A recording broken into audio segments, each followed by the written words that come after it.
After 4 years of opposing the war, a Berkeley mother decided to see what's really going on in Iraq.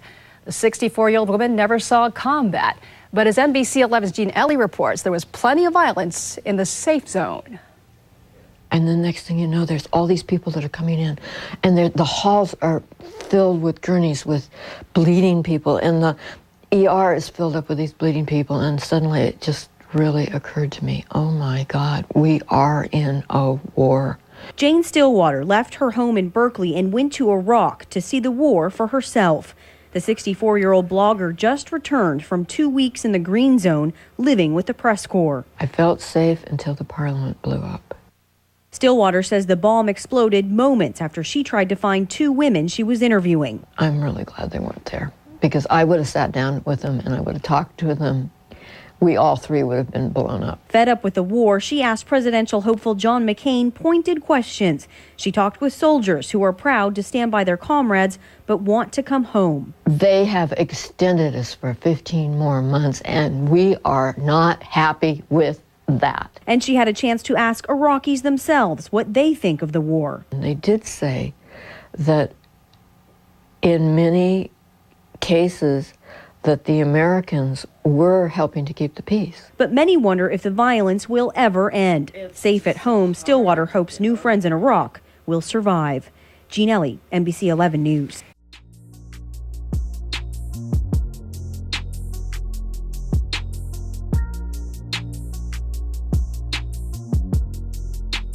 Welcome to What's Left, a weekly political discussion challenging the mainstream left. I'm Eduardo Abarca, all the way from Mexico City, with co-host, teacher and socialist Andy Lipson from Oakland, California.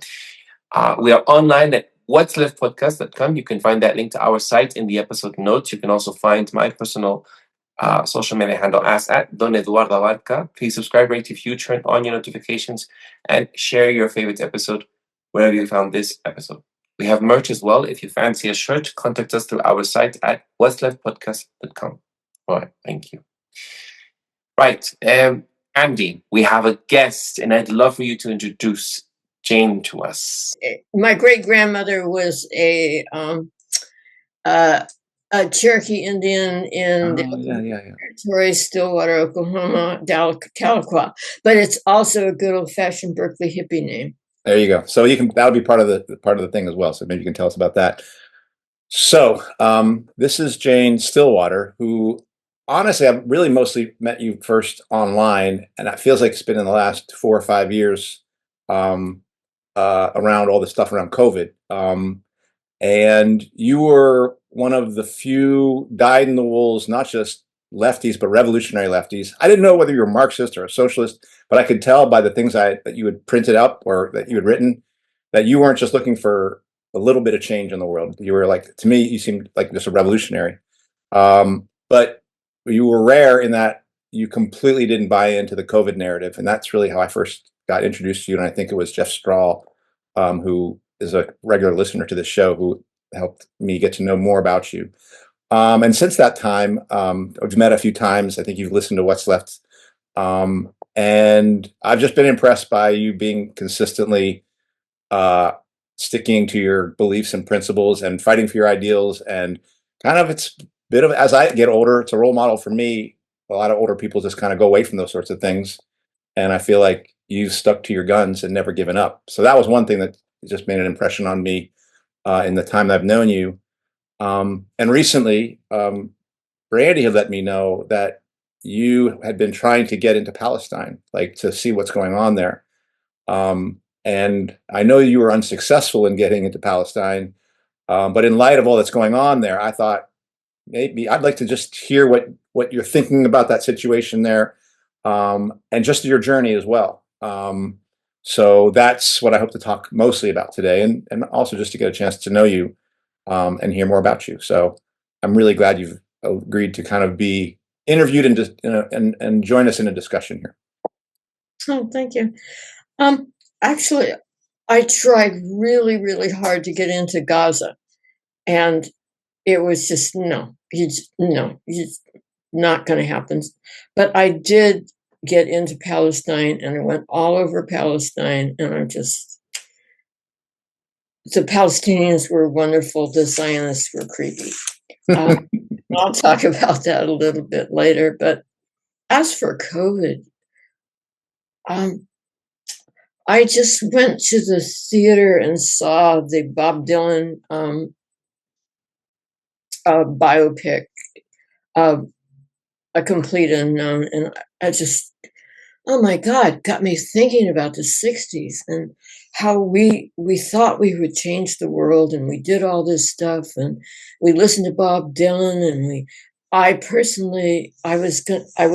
I'm writing a piece now about marching on Montgomery with Martin Luther King, and after the Selma March. And I didn't do the march from Selma to Montgomery because I was 7 months pregnant. But I did walk the last couple of miles, and I listened to him speak, and Bob Dylan and Martin Luther King, and I went to Malcolm X's funeral. I was so sorry that I didn't hear him speak. And the next thing you know, he was DEAD, which you're not allowed to say that no more. You've got to say passed. And I hate that when people say, "Oh, he passed on," or "she passed on." No, they freaking died. Get over it. Don't soft pedal it or milk or sugarcoat it. Anyway, about COVID, I had a leg up on that because in 2007, I went into the Peace Corps. They take old people in the Peace Corps, by the way. And I went to South Africa, and they said, "We're going to vaccinate you." I said, "Oh, great, wonderful, I'll be free from disease. Go for it. Here's my arm." And then they would give me a shot. And every time they gave me a shot, I would pass out cold. Wow. And I said, "There's a pattern here. Don't vaccinate me anymore." And he said, "If you don't get vaccinated, you will have to go home." So I said, "Okay, shoot me up." And they vaccinated me with about 15 different things. I can't get rabies. I can't get yellow fever, theoretically. But then what happened was I got so sick, I had to go home anyway. So that's when I first got the idea that maybe vaccines weren't the be all and the end all. And then also I was an embedded reporter in Iraq, which was an interesting experience. I went over there 4 or 5 times. And they basically didn't like what I was reporting. And they wanted me to say things that weren't true. And I was coming up with, this is what I see, this is what's true. And so they started telling the other reporters, "Don't speak to her." And then finally, on my 5th embed, the Army wouldn't let me back in. And I was stuck. Oh my God. I was stuck in the airport in Kuwait City, waiting for an embed that they kept shuffling papers and making up stuff. And I was sleeping on the couch of the Starbucks in the Kuwait airport for 5 days waiting for this embed. And finally, I just said, screw it, and went home. And I went to the American Embassy and I said, "Will you help me get home?" And they said, "You're on your own." And so, but I got home, and then the Marines, they emailed me, said, "Come, we love you." Because the Marines are more realistic. The Army's just, they just do, in that particular instance, they just, did what they were told. And so I went, but the Marines, they got stuff done. They said, "Okay, the Iraqis don't like us. Let's talk to the Iraqis, find out why they don't like us, and make some agreements." And so that was the so-called El Anbar miracle. And I was there when that happened. It was very exciting. So anyway, long story short, between Bob Dylan and my experience in Iraq and all that, I have so much mistrust of what they're telling us, that when COVID come along, it was like easy peasy piece of cake. Mm. This can't be true. And so then I went, they gave me unemployment, and I go, I'm getting $600 a week. Airfare is cheap. Hotels are cheap. I'm out of here. And I went to 22 different cities during the COVID. And I walked down the main street of Manhattan. Broadway had it all to myself. There was a good lemon scented lemonade. I had a wonderful time during COVID. And so many people stopped speaking to me. Oh, and if you're in Mexico City, Eduardo, but Andy, if you're ever in Berkeley, you'll notice that in the last 2 or 3 weeks, people have been wearing masks like crazy. Mm-hmm. I go to the Berkeley Bowl, they're wearing masks. Yeah. So this bird flu thing, you'd think, fool me once, fool me, and you can't fool me again. But no, they just believe everything they see on TV. Yeah. I can definitely speak to the fact that people are masking more. There are people getting sick, but again, that's what happens. It's just that now, like my students, even at school, they just default to putting these masks on now. Yeah, People are getting sick. I mean, I have some questions, but Eduardo, do you want to ask anything? Yeah, you are not. Do you mind that we can cut this out if you want? How old are you, Jane? Oh man, I'm 82. I'm proud of it. My body is totally freaking falling apart. And it's a wonder that I can walk. I live next to the Berkeley Bowl. I walk over there and I go, gee, I made it to the bowl. And then I make it all the way to Ramallah. And I'm going, oh my God. But yeah, I'm 82. I was born, I remember World War II and Victory Gardens and all that stuff. And people sacrificed then, and they knew it, but people are sacrificing now, but they don't know it. They don't realize that the wars where are we having wars now? God, all over. Ukraine, Gaza, all those wars are being paid for by inflation. And so we're paying for it at the supermarket, because every time they spend money on munitions, it takes a little tiny chunk out of the value of the dollar, because because of the debt. But yeah, so anyway, another story. You ready for another story? I've got you a captive audience. So a fortune teller told me and I tell this to people, in 1976 that I was going to die in the year 2028. And so I've been fearless ever since. And I look on life as a job. It's a job. You clock in, you're born.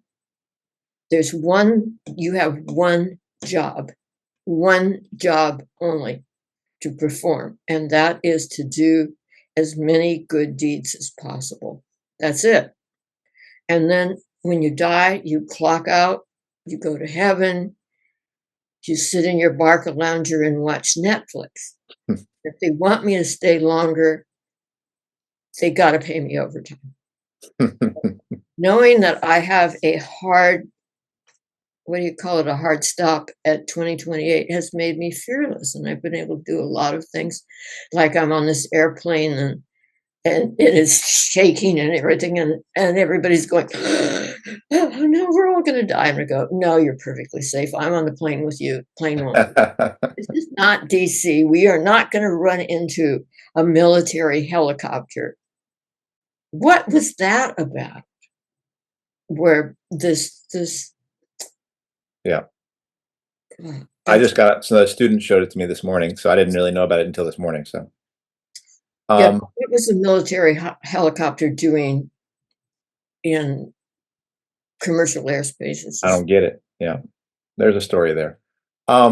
somebody said to me today, "Oh, it was sabotage or deliberately or something." But Yeah, I do wonder if there's going to be found, if we're going to find that there's somebody on that plane who had to go. You know, like the Wellstone. right, and like some of the people like Ron Brown around Clinton or whatever. So, Yeah. so how did you know? Two questions about kind of your past. First off, what do you think about your past made you become a person who was like, I want to fight for change and I'm determined to do it until 2028 at the very least? Where did where did that come from? I think it was my older sister.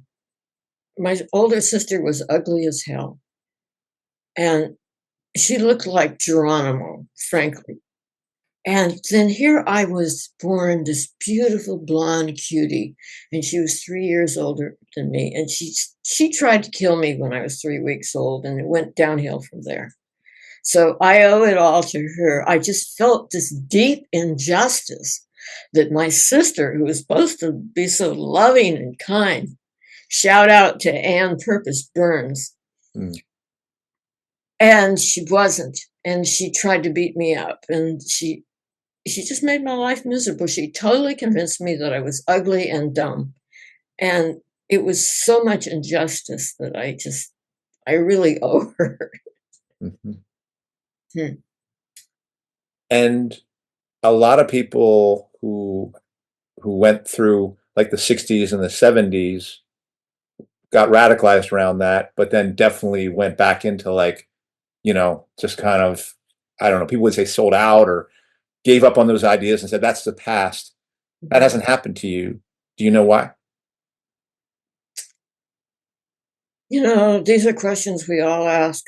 And like you say, what's left? I mean, why has the left disappeared? I mean, Biden was always a kiss ass sellout. I mean, I have a friend that went to Catholic school with him, and he was a bully back then. But other people, why am I still the way I am? Another story. I was 15 years old, and I was driving with my parents through San Francisco Chinatown, and I saw two men on the sidewalk. One later I learned was Allen Ginsberg, and the other one was his boyfriend, and his boyfriend had hair down to his waist in the middle of the 1950s. And I just, paradigm shift. Total paradigm shift. Thank you, Allen Ginsberg's boyfriend. If he can have hair down to his waist, anything's possible. And I immediately became my high school beatnik. And then about, 4 or 5 years later, everything moved on, and I became that hippie. But they just changed the name. But when I was a beatnik, I was hanging out at San Jose State with the grape strike worker guy and, people that were friends with Joan Baez and all that stuff. And my mother made me join the sorority. Who knew that when you asked me on the program that I was going to tell you my life story? She made me join a sorority, and I was a sorority beatnik. And I was madly in love with the Black fraternity's president, and he was madly in love with me. This was in 1963, 64. And I don't know, I just was always weird. Mm-hmm. Well, how come about you guys? How did you guys end up being so grounded in social reality and wanting to help the working class? What's that? I'd say, Jane, that your generation inspired me when I was an adolescent.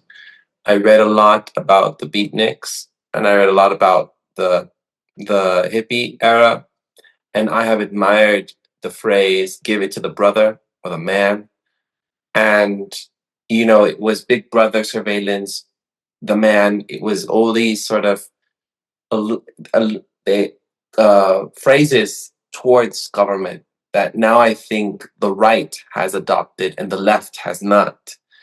And so that generation has given me a lot of. I used to think that I was born in the 60s. I hadn't been reincarnated. But your generation has inspired a lot of people. And I think about uh, how your generation continues to question. And I'm afraid for future generations that are more complacent and complicit. I've used those two words during COVID a lot, during 2020, which is complacent and complicit. People did not do anything, or they enforced what was happening. So that's what uh, I think that some of my early beginnings. Although I will say I lived in and worked in the UK for some time, and when I was with a caravan, moving caravan throughout all of the UK and Scotland and Wales and England, and I was there with a circus, joining from one music festival to another, and I used to write Andy postcards. They used to tell me that it was the British that started the hippie movement and not the Americans. So, No, I went to England in 1969 with my bell-bottom trousers, my tank top, my cowboy boots, and my backpack full of LSD. I got off the plane in London. I saw all those people with long hair, and I thought, a whole country full of hippies. No, it was a style. I found out really quickly it was a style only. You were in the circus. I joined a group of very festival people. Cool. Yeah, back in 2015. Anyhow, maybe Andy can talk about what made him. I mean, there's many things and factors. I'm just Yeah. giving a short, brief in connection to your story, Jane. Yeah, I would say for me, as I'm thinking about it right now, because I think we have probably talked about some versions of these on previous episodes of What's Left, going way back.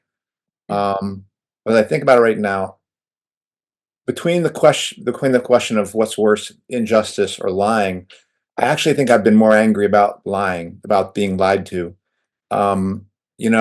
Injustice is bad, but for me, I feel like I was radicalized by the Clinton's bombing of Yugoslavia.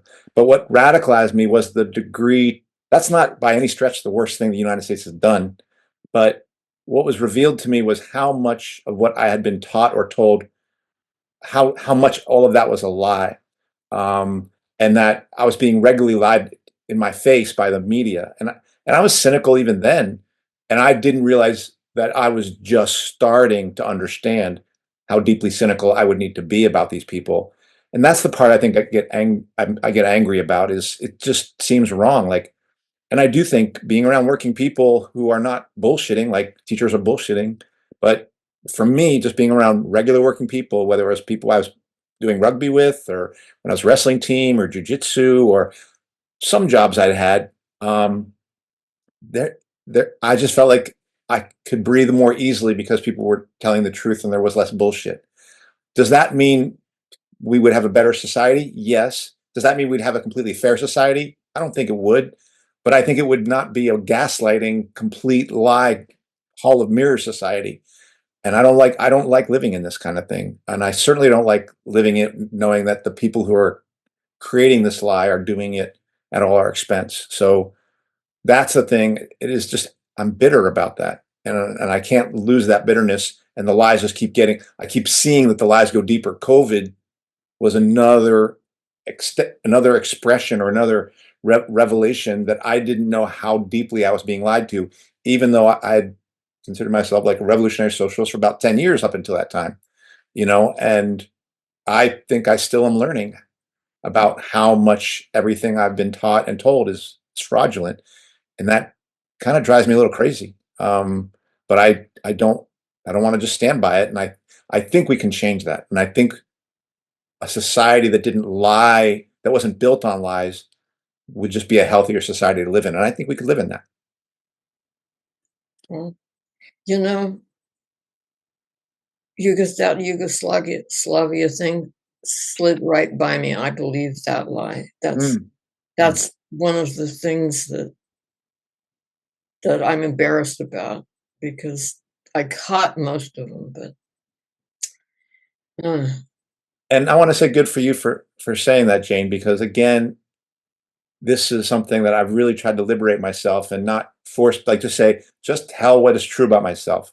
Not everything I've done is right, like, and I really appreciate when people just say, yeah, I missed that one, because people try to hide stuff like that. And I just appreciate that. And I think, again, I'm just glad you're on our show today, and I'm glad we've gotten to know you. And I'm kind of want to use this show to get to know you better, to be honest. well, we'll have to go to one of those potlucks again. I met you at a potluck in North Oakland. Yeah, yeah. Um, So let's go to your trip. I've been trying to avoid that subject because it's really sad, but let's jump in. Well, so why don't you tell us the start, like what got you started, what you were hoping, and then just let's take it from there. Let's see how far we get into it. There's a group in Palestine, Christian group called Sabeel, Sabeel. Shout out to Sabeel. And they used to fund delegations to go to Palestine and Israel to see, maybe twice a year, and then have the people report back. And they've decided to up that because they need the world to know. And I think world opinion is what's going to stop all these wars and all this. And so the more people that you can reach, and the more people that are aware. And so they've been speeding up to have these delegations like twice a month. So if you and Eduardo want to go on a delegation, I would love to have you do that. It's an intense program. I talked to a young woman who had been jailed imprisoned by, and tortured by the Zionists. And she just, God, all I could do was hug her. Mm. And we talked to, and she was Palestinian? Yeah. And I was told not to mention her name because she's in a safe house and they don't want to run the risk of her being rearrested, because Zionist prisons are horrible. They put cigarettes out on you. They walk into you're sitting in a little cell, a typical prison cell that's supposed to hold 2 people, and it'll hold like a dozen people. And they'll walk in there with clubs and they'll just start hitting anybody. They don't care. And they have, you probably know Steve Martino, who has a book out. He has a new book out called Police Brutality. And he says, it's really a good book. He says that police, it's a culture of brutality, and they beat up people not because they're angry with the people, not because of what the people have done, but to show the other cops that they're as tough as it's a culture of brutality based on trying to prove yourself. And so I noticed this is the same thing with the Zionists, is trying to prove to themselves, to their fellows, that they can be just as evil and mean as anybody else. And that's on the That's on the local IDF level. We went to Hebron, which is like this ghost town now, that used to be a thriving Palestinian community, and now it's just bare streets. And as we walked down the street, and I was with a group of, I was an American. We had a Black Canadian poet, L. Jones, who's really an amazing poet. Me and Zarni, who is a genocide scholar from Burma, who has done a lot of work with the Rohingya. And then we had another genocide scholar, Mishime, who's from Japan. And he's been to Rwanda, the Congo, Burundi. He studied genocide. And so he was fascinating. These two men were fascinating in their studies of genocide. And no question, Gaza's a genocide. And now the West Bank is going to be a genocide too. And that's very obvious that that's what they have in mind. And can you say something about that? Why, like, what are the features for you that are particularly pointed or really strike you about? Because capitalist war is brutal. It's been brutal for a long time. What about this conflict, or what about this destruction that is being wreaked upon the Palestinian people? I know one thing we talked about was like the lavender program. Like, that's so disgusting, the use of AI and where's daddy and stuff like that. What are the features of this conflict that really strike you the hardest and help, make you say this is a genocide? I just keep coming back to and back to and back to my experiences in the American South and the civil rights movement and Jim Crow. And every time I look at a Zionist, all I can think about is Bull Connor. And I'm writing an article right now about Bull Connor, and people have no idea who he was. And he was the chief of police of Birmingham, Alabama. And when the nonviolent freedom riders came through, he sicked attack dogs on them. He hit them with water cannons. And I was just thinking, oh my God, if Bull Connor was in Zion land right now, he would fit right in. He and Netanyahu would shake hands. They'd compare methodologies, and Bull Connor would go, oh my God, you've got drones, you've got AI, you've got 1,000-pound bombs. I am so jealous. Where were you in 1965? And so, okay, we don't have Jim Crow right now in the American South as much. I mean, I'm sure, but we don't have lynchings, and there's all this, what is it, DEI, diversity, equity, and inclusion, and wokeness and all that.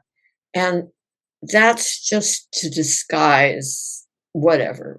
I'm sure you could talk more about that than me, but it's not really sincere. They don't really care. They don't give a freak about Black men, working men. All they want is elites and peons. Elites and peons. So when you transpose Jim Crow onto Israel, Palestine, it's just so obviously the same damn thing. And these Palestinians, it's even worse, because in Jim Crow, they kind of wanted to use the blacks as sharecroppers and everything. But in Palestine, actually, the construction workers are mostly Palestinian, and they'd have to do their own construction. Just like, you know that if you go to any work site, like where I live now, they're having a whole they're doing a whole thing with taking off the siding and putting the siding back on. And there are 15 workers on our site right now, and they're all Mexican. And it's the same way over in Israel, that they'd be lost without their, because these Palestinians are building luxury condos on the beach in Tel Aviv that are 55 miles down the beach from Gaza.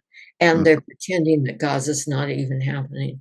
And you go to the luxury malls there, and the people are laughing and carrying on. And it reminds me of freaking Gone with the Wind, when what's her name? God, I'm Scarlett O'Hara.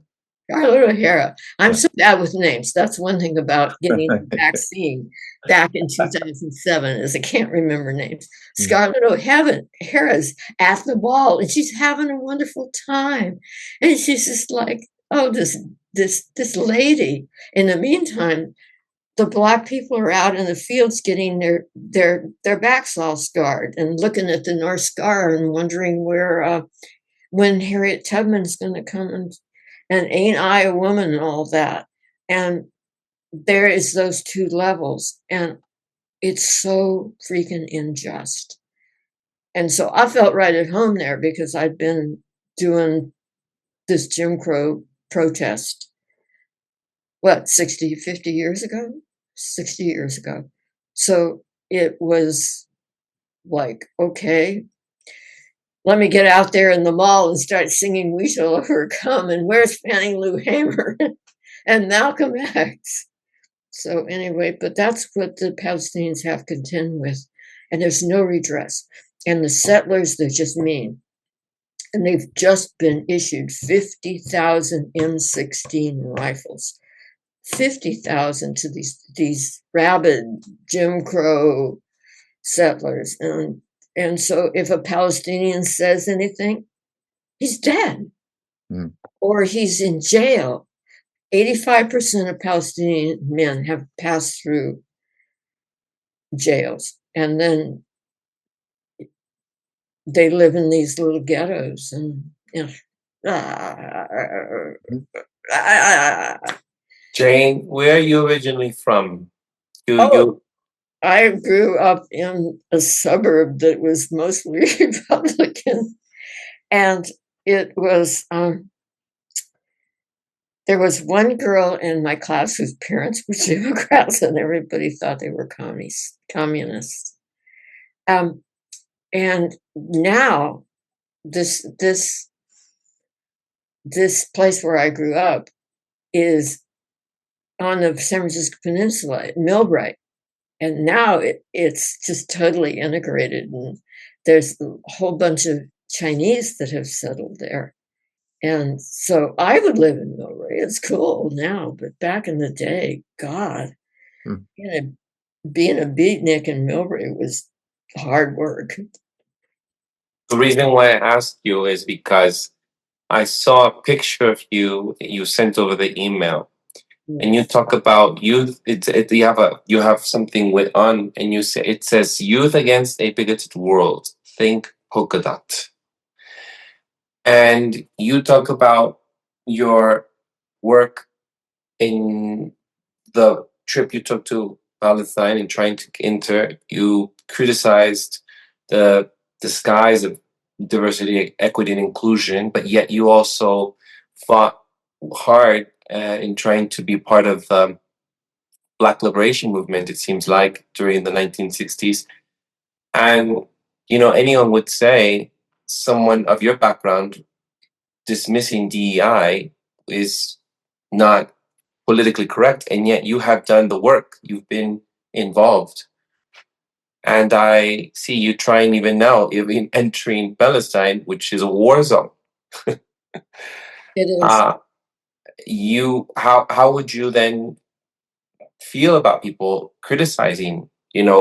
This is what we encounter on What's Left. We encounter people criticize us for not being part of the mainstream left, and that happened a lot after 2020, mostly. But we've been having controversial issues here. And, someone like Andy, who has definitely worked hard to beat racism and for immigrant rights. And he's come to the conclusion that forget immigrant rights. Why don't we just all have an open border country, or just dismiss countries at all, and just have us have terrain? But what's your response to what I'm saying? Do you know, how do you feel about the way that left has changed over time? I'm just shocked. I would just, oh God, I don't.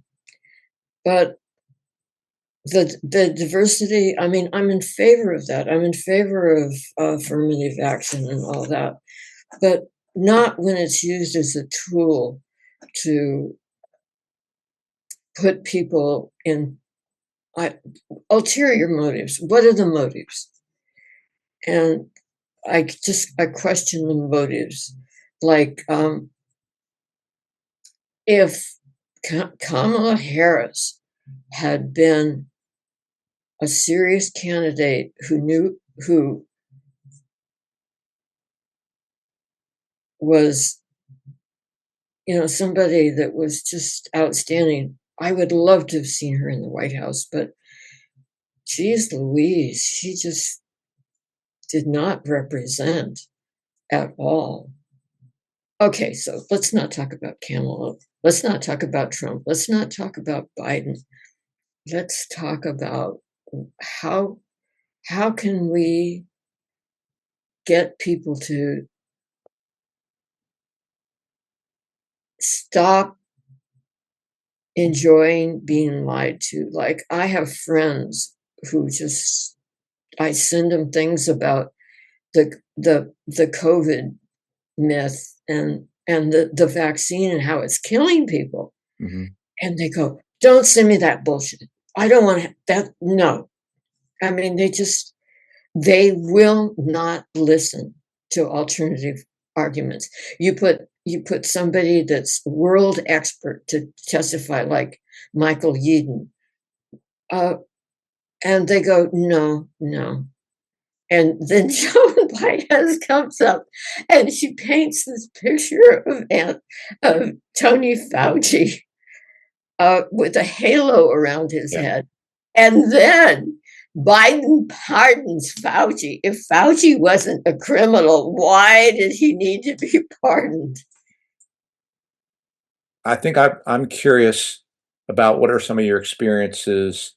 So before we even talk about not getting into Gaza, what are some of the things that you experienced when you were traveling through Palestine that might have been surprising, or that you think might be important to talk to report back about?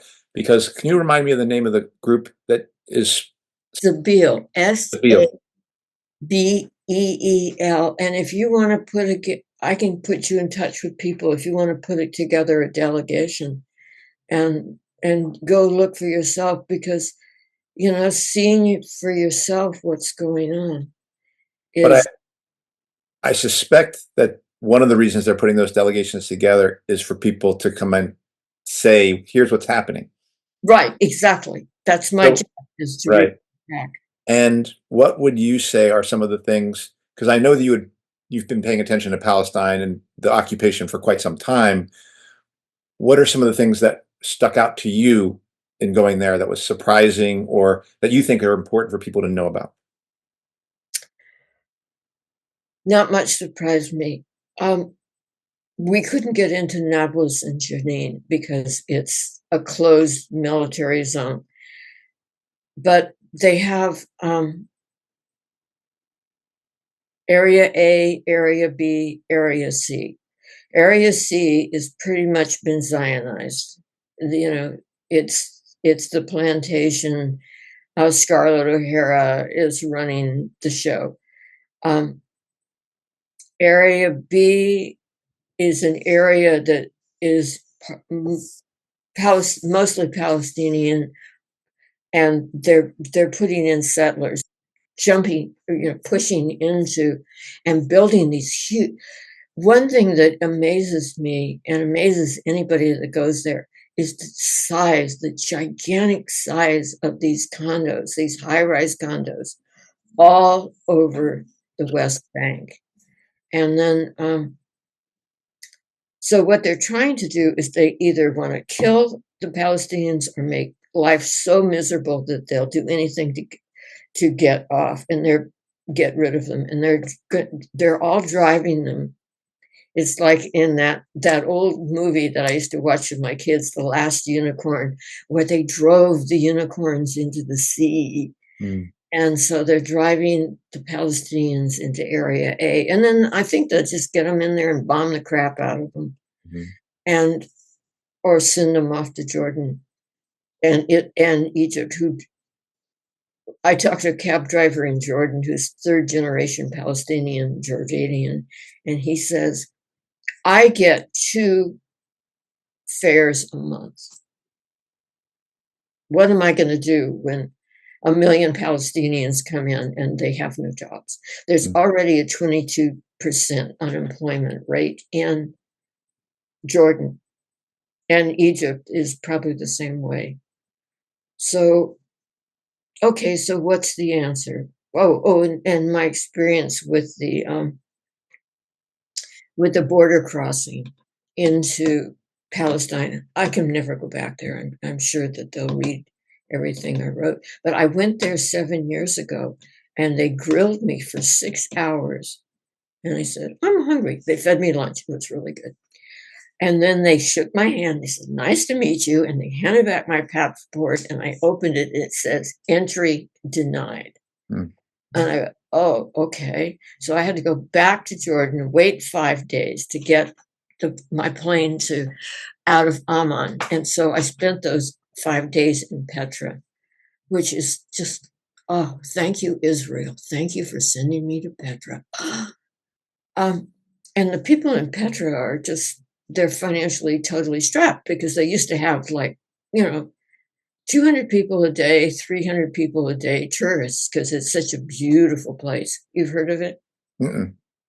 It's all carved out of rock, and it's pre-Greek and Roman, I think, and there's Byzantine churches, and it's just tourist heaven. But now they get like 10 tourists a day, so they're hurting. And so then I came back this time, and I thought when I got to the border, they wouldn't let me in. They pulled me aside. They let everybody else in the group go. Oh, and I forgot there was a scholar from Belfast was also in our group too, and a person from Seoul, Korea, who was working with the women of Nablus to give them advantages, train them, stuff like that. And after the program was over, he was going to go to Nablus, but they wouldn't let him in, so he had to go back to Korea. So here we are, this odd couple program that they held me back for an hour, and I thought it was because they had known before, but then apparently a muckety muck from Sabeel talked to a muckety muck at the border, and they let me in. And when we were in Hebron, we were walking through the ghost town of Hebron, and we passed a checkpoint every block. Mm. And they went, who are you? What are you doing here? What do you want? Let me see your passport. And then we went to talk to some other people in Hebron who were Palestinians, and they showed us how they had barricaded their home. They put steel plates over the windows that came down at night because they said they never know when like 30 or 40 settlers are going to attack their home and shoot them. And one of the guys there was 17 years old, and they had taken him off to prison for no reason, administrative detention, and broken his legs. They put a chair on his legs, and then they sat on the chair, and they put cigarettes out in there on his arms. And it just like, on the one hand, we were just seeing all these yucky horrors. And on the other hand, the Palestinians were so friendly and so nice. And everywhere you go in Palestine, they have the Middle Eastern uh, custom of hospitality, and they feed you. Oh my God.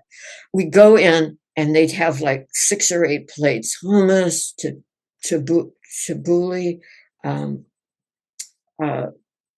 all this food, these bowls of food, eat up. Yeah, let's go. And then they'd say, okay, now we're going to bring in the main course. Go, what? And they bring in like a fourth of a chicken and this huge thing of rice. And so the Palestinians are just, they're friendly people. It's the crossroads of the world. They've got 40 different cultures there. They speak a whole bunch of languages. They're used to integrating. They're used to absorbing. They're used to being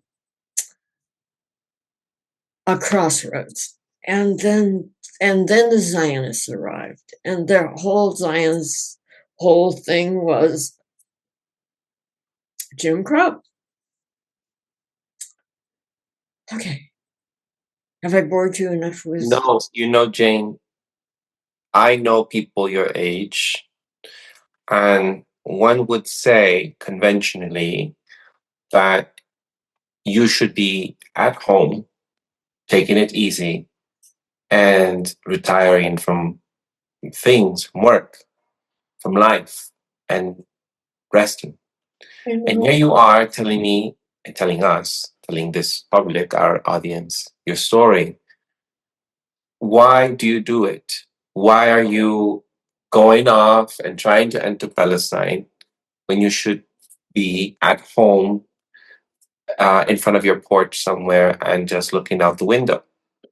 And here you are looking out the window of a plane, arriving, being told you cannot enter, denied several times, and then telling us your story when most people would avoid even the Middle East to begin with. Mm-hmm. Well, there's 2 things. First, I get bored. Second, if there is a heaven, I want to go to it. I mean, I don't understand how evil people can do evil things. Aren't they afraid? I mean, what if there is a hell? Mm-hmm. We'll go down there, they'll go down there and shake hands with Lucifer and maybe a whole bunch of past US presidents, and definitely half of the Congress. Half of the Congress is going to hell. So if there's not a hell, then the Girl Scout leader, my daughter's Girl Scout leaders, we sold 60,000 boxes of Girl Scout cookies, by the way. We stood in front of the bowl, the BART station, and UC Berkeley students really love them. They're s'mores. And she said, why can't we have a wonderful world? Why can't we have a world where everybody is guaranteed an education? Everybody has a meaningful work. Everybody is kind to everybody else.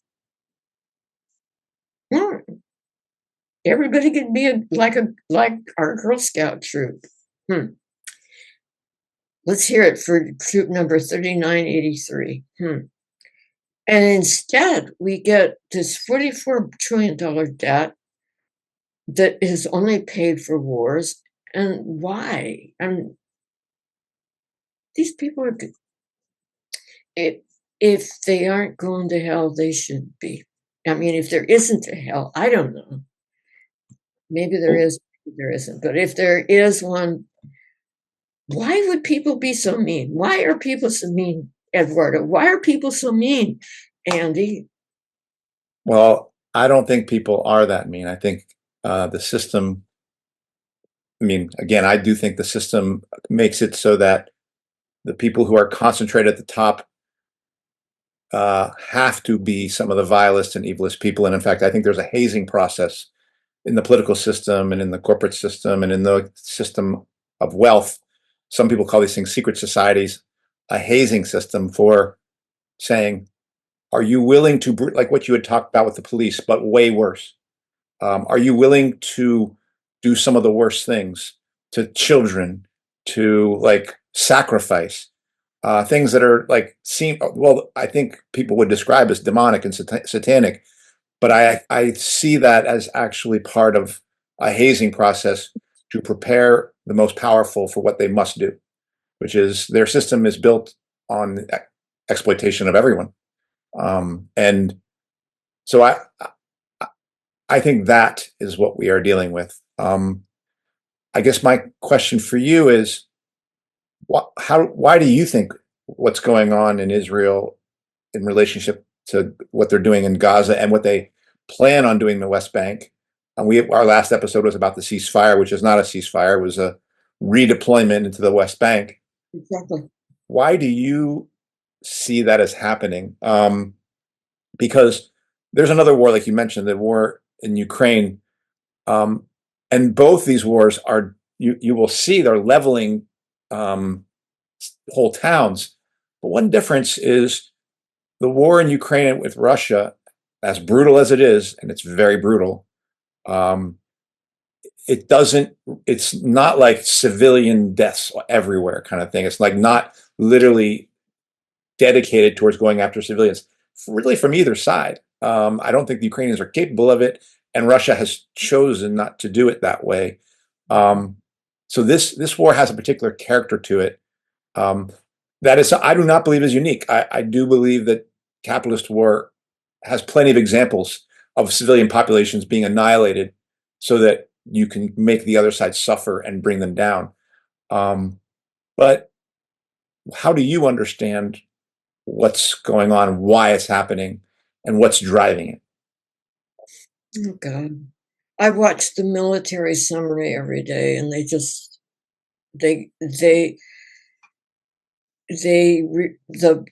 the guy, I think he's from Belarus. He reports on the progress of the Ukraine war, and it is just totally bloody. Yeah. What is 500,000 Ukrainian soldiers have been killed, and maybe for every 7 Ukrainians, a Russian dies. Mm-hmm. It's been bloody, but that's a good point. It's a war. It's a real war. Whereas Gaza and the West Bank is just a slaughter. But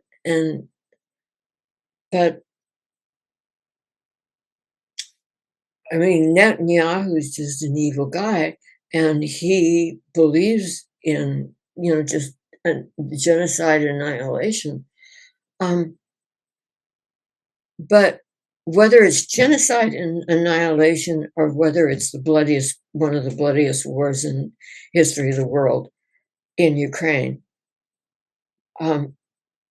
they both have something in common, is they're both paid for by Americans, by the Federal Reserve, who creates monopoly money to pay the weapons manufacturers. So, the weapons manufacturers won in Vietnam, they won in Korea, they won in Iraq, they won on 9/11, they won in Afghanistan.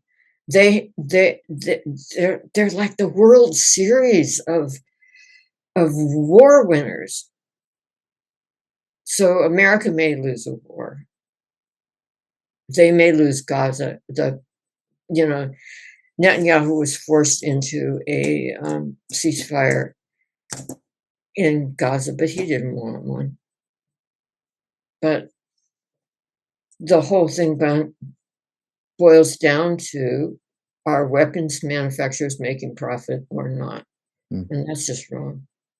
So anyway, I got off. No, I think that's a partial answer for sure.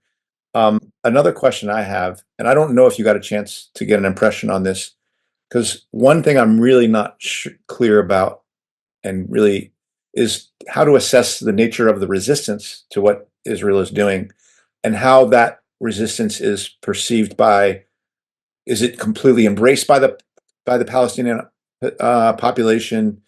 Do you, because you didn't get to go into Gaza, I wonder if you got a sense of that in the West Bank, what the relationship is between just rank and file Palestinians and the whatever resistance movements exist there. Do you have an impression on that? I didn't see anybody wearing a Hamas T-shirt, but there's a saying in Palestine: mere existence is resistance.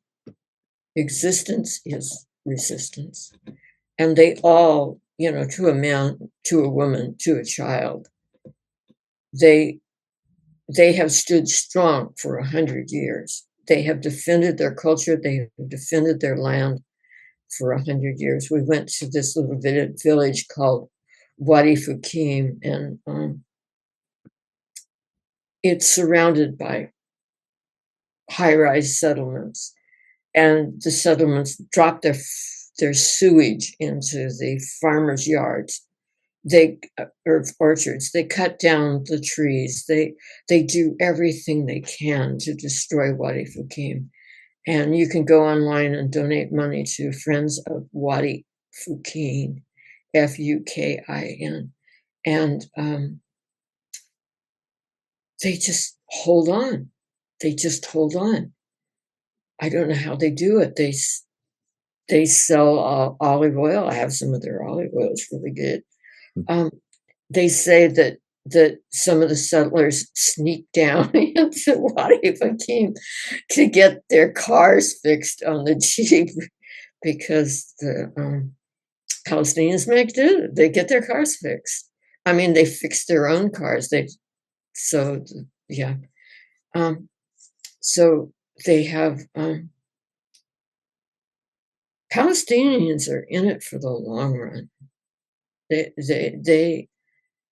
This is their land, and they're after 100 years of being bombarded, they're still fighting back. 100 years. I'm 82. They've been fighting back longer than I've been alive. Mm-hmm. That's a heck of a lot of balls. Mm-hmm. Jane, as we wrap up, and I might have one more question too, though. Go ahead. I am curious. These are points that get discussed here on What's Left, and I've kind of recently maybe had a bit of a reversal on this myself. One of the things that is talked about is the idea of whether or not what happened on October 7th was done by the Palestinian resistance movement, and then you got this gigantic blowback, which Israel's done. And then the other idea is the idea that was actually something fomented by the Israeli, that was actually perpetrated essentially by the secret services of the Israeli government through groups like Hamas. Is that kind of stuff even discussed or considered or talked about among Palestinians as they look at this thing? Do they debate that? Do they have thoughts on that? Or did you hear anything that people talk about whether or not that event was done by the people, if you will, or whether it was done as a government exercise, to a provocation to allow the Israeli government, and I would then say the U.S. government, to push its own agenda? Did you hear any of those kinds of things there, or discussion about that? I didn't hear very much about that, but the general feeling of a lot of people I know is that it was let it happen. Dare I mention, without being censored, 9/11? Mm-hmm. Let it happen, or make it happen. Let it happen, make it happen. I don't think that Hamas is an agent of Zionism. I mean, you saw the Hamas fighters all being embraced by the people of Gaza after the ceasefire. It was just the Hamas fighters came out of their tunnels, and everybody was just like throwing kisses and stuff like that. But that's a good question. Maybe Hamas but what? Why? Maybe Hamas is a secret agent of Zionism. I'd like to not think so, but then on the other hand, we go back to weapons manufacturers. How many billions of billions on billions? Oh, and one last thing I want to talk about is that I'm a member of SAG-AFTRA, and I thought, oh man, they're going to have all these jobs for little old ladies. No. Oh, which reminds me of the Los Angeles fire. So much was destroyed, and everybody's going, "Oh, let's build smart cities." It makes you wonder. Okay, so conspiracy theories. Um, hmm.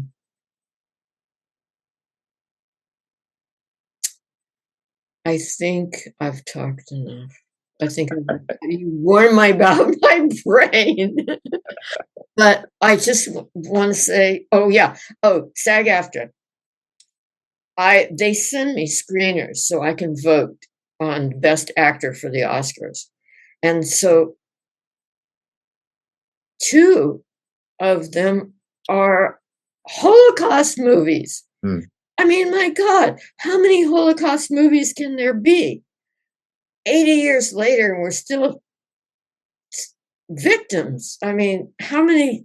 So anyway, I'm not going to vote for Brutalist. I'm not going to vote for Real Pain. I'm going to vote for either the Dylan movie or I'm just watching Conclave, and Ralph Fiennes is doing a good job. But I'm not going to vote for any Holocaust actors.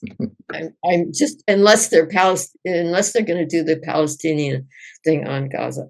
Right. Oh, the last thing I want to say is I really like What's Left, and I really like the fact that I bring all the emotion and all that. I mean, I'm just a real color writer, but you guys also bring the facts and the rationale behind it, and it gives a little yang to my yin, and I appreciate it. Thank you. Well, I've definitely appreciated your thoughts on some of our episodes, and you definitely have been enthusiastic about saying, "Hey, keep doing what you're doing," and I really appreciate that. Oh, one more thing then. The next thing I want to do is go to Venezuela. So if you know anybody in Venezuela that wants to have me down there, That's Eduardo's. they'll pay my airfare. I have no money left. All my money is gone. But if you know anybody, I promise I will turn out article after article on Maduro, and I will totally piss the Trump-Biden contingency off. I have a lot of friends from Venezuela, and having lived in Colombia for a time, I was very close to a lot of Venezuelan migrants, and some people very close to me are Venezuelan. But it would be a discussion for another time. Maybe we could have a conversation, Jane. After I get back from Venezuela. All right. And now that we've sort of finally had you on one of our episodes, I want to also just say, in the future, if there's something like, "Hey, Andy or Eduardo, can we talk about X or Y or Z?" Please let us know, because I would love to just chat with you about. This was a little bit more like an interview, but I really enjoy chatting with other people about just things they're thinking about. There's so many different things going on in the world. Oh my God, yeah. I mean, they're trying to hurt us toward this dystopian thing where they're the bosses and we're the peons, and Yep. you're not buying it and I'm not buying it. But everybody else seems to be on board. I don't know if it's despair or disbelief that could ever get to that point, but I am not in disbelief. I do think there's a plan to tighten control to a very disgusting level, and I do think we're given little windows into the future. That the Palestinians have been what's it called, experimented on, with so much. I do think we have to look at that as sort of, this is where all of us ultimately are being driven as the world becomes harsher and meaner unless we do something about it. Yeah. And the Palestinians aren't buying it, but Americans are lapping it up. A lot of Unfortunately, I would love to be able to say the difference, but I don't see the resistance here. Yeah. That's a good point. Fortunate. It really is. But I appreciate you being with us, Jane. Thank you so much for holding out and having this hour with us. You know, it's always interesting to have people from different backgrounds come visit us on What's Left and speak to us about their thoughts and ideas on the battleground of the leftist ideas. And we hope that maybe we'll have another conversation with you again. Thank you. At least a few more before 2028. Unless they pay me overtime, maybe I'll Okay, right. I'll win the lottery. I definitely won't want say an interview. Because you can't rob banks. The only way you can rob a bank is to be a banker. If there is an interview to be done in 2029, we're going to invite you on that show right now, January 2029. You are on. Okay. Okay. All right. Well, that does it for this week's episode. Let me just excuse us here from What's Left, and then we'll carry on. What's Left is a weekly political podcast / channel challenge in the mainstream left. We post information about our topics and our guests on the episode notes wherever you found this episode or on our blog on Whatsleftpodcast.com. You can find past episodes to this podcast / channel there and connect with us. I remind folks, if you fancy anything you've heard here, please subscribe, rate, review, turn on your notifications to any of our platforms on Spotify, iTunes, Podcast, BitChute, Odyssey, YouTube, Rumble, or Telegram. You can find our blog and any of those links in the episode notes wherever you found this episode. And if you would like to give us feedback about something you heard or suggest something for us to cover, contact us to our blog. You can always have Andy respond to you there. I'm Eduardo Barca with co-host Andy Lipson, and my social media handle is @Don Eduardo Barca. Thank you all for listening. Thank you, Jane, for having joined us. And we'll have you next time on future episodes. Ciao, everyone.